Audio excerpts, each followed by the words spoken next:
So today I'm going to create an iSCSI target on Synology NAS and then use that storage in iSCSI.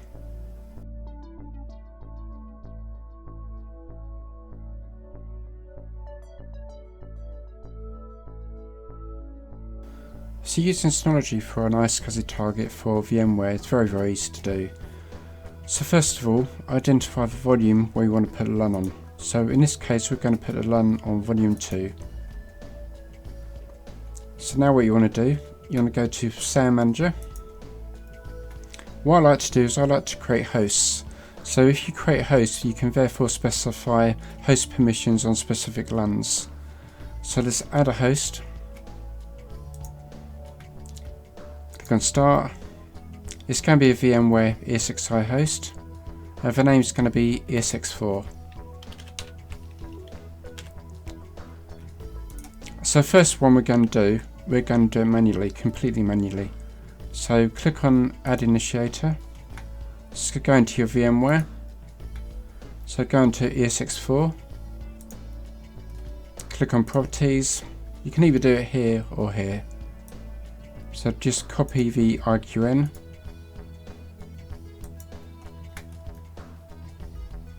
Then go back to your Synology NAS. Add the initiator. That's for ESX4, it's on VMware iSCSI. Just click out of it anywhere else. So then that will enable the next button. So click on next, and done.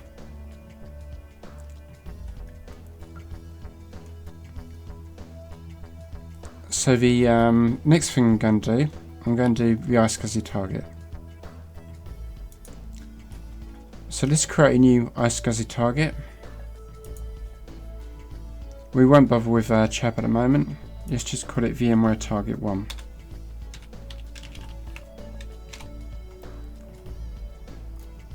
Click Next, and we'll do the done later. Click Next, and click Done. So before you forget, if you go into the target, go to Edit. Now because it's VMware, it's going to be cluster aware. You know, if it's VMFS, it's going to be cluster aware. So click on Advanced and click on Allow multiple sessions from one or more iSCSI initiators. Unless you do this, if you try to attach two hosts to the same LUN, to the same target, it won't work. So tick the box. And also what we want to do, we want to go to Network Binding, and we want to select the actual network port we want to use for iSCSI. So we want to use the 10 gig connection for iSCSI, which is this one here, 172.31.1.167. Click on that, click on Save. So next what we want to do is create a LUN. So click on LUN, click on Create. Let's call it VMware LUN 1 and call it HDD, because it's going to be HDD storage. So on your volume location, I want to put it on volume 2. I want to make it 1 terabyte.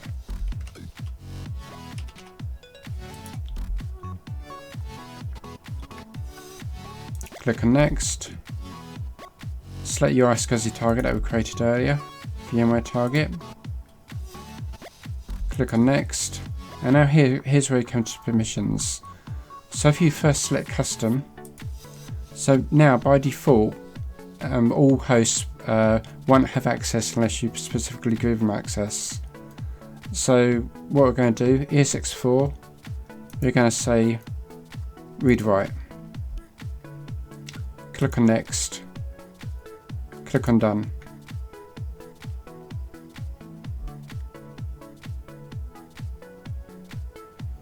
So now we've created one LUN. And what we're going to do first, before we add the other host, we're going to VMware and finish off the ESX4. It's probably not the most efficient way to do it. You probably should add all the hosts and do them all in one go, rather than going back and forth. But we'll do it this way around. So on Dynamic Discovery on ESX4, type in the IP address, that we binded the network port to on the Synology.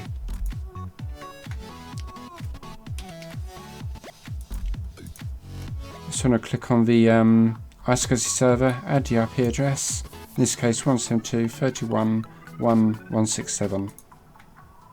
Click on OK. Now you can rescan the adapter. Just let that finish.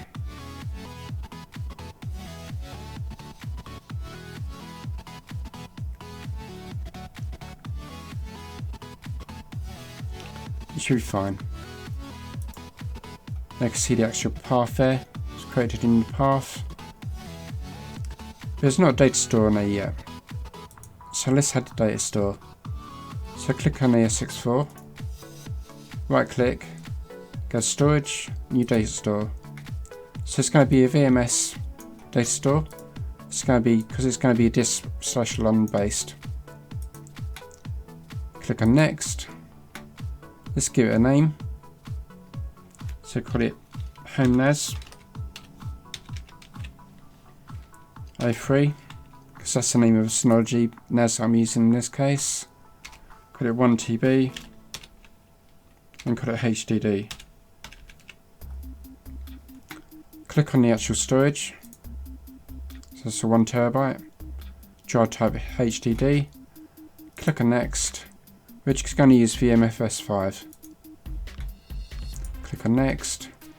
Use all the available space. Click on next. Click on finish.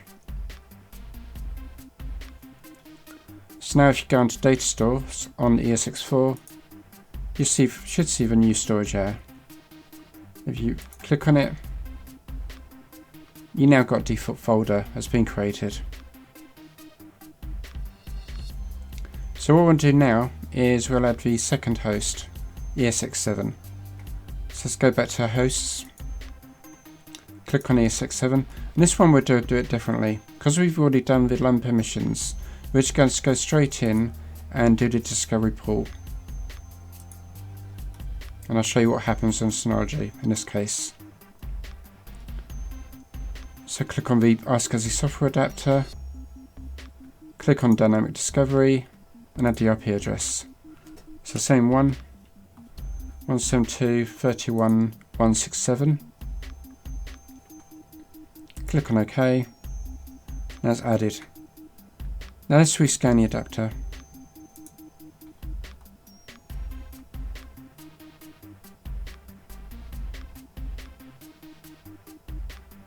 Give us a second.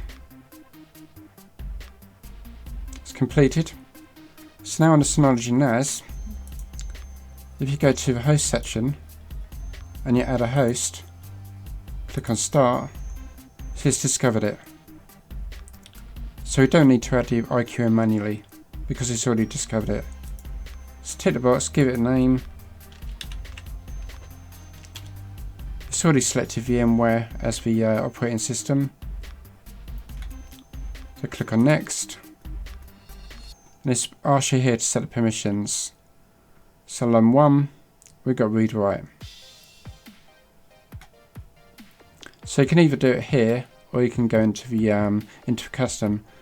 So in actual fact, let's just go into the custom. So say no access here. Click on next. Click on done. So now let's create the permissions on the LAN. So I've got a LAN here that we created. Go to edit, do the permissions. So see it's got no access. It's still custom, but it's got no access. So let's give it read write access.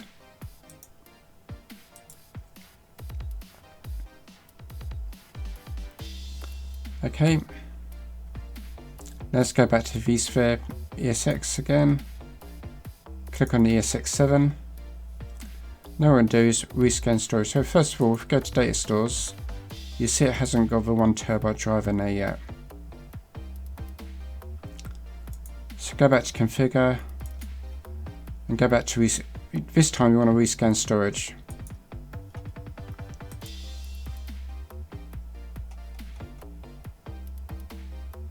Give that a second to complete.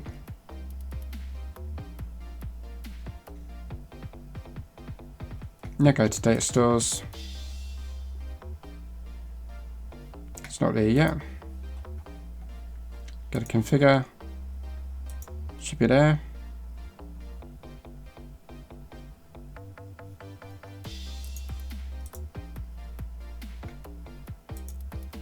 There you go. Just give it a second and it came there. I didn't have to do anything that time, just had to wait a little bit. So when you click on it now, we can create a folder. Just call it test.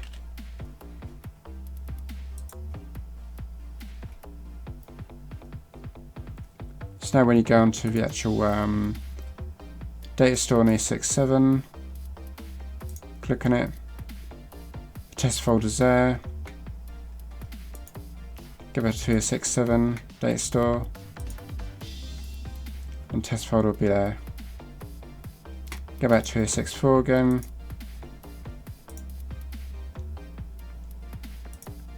And now let's delete that folder.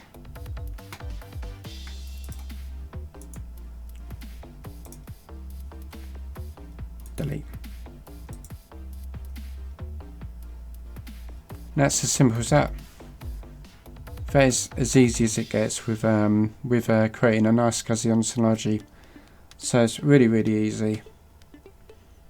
Now when you go back to here, it should tell you what's connected. So go to iSCSI target, for instance, and it should show you the hosts which are connected.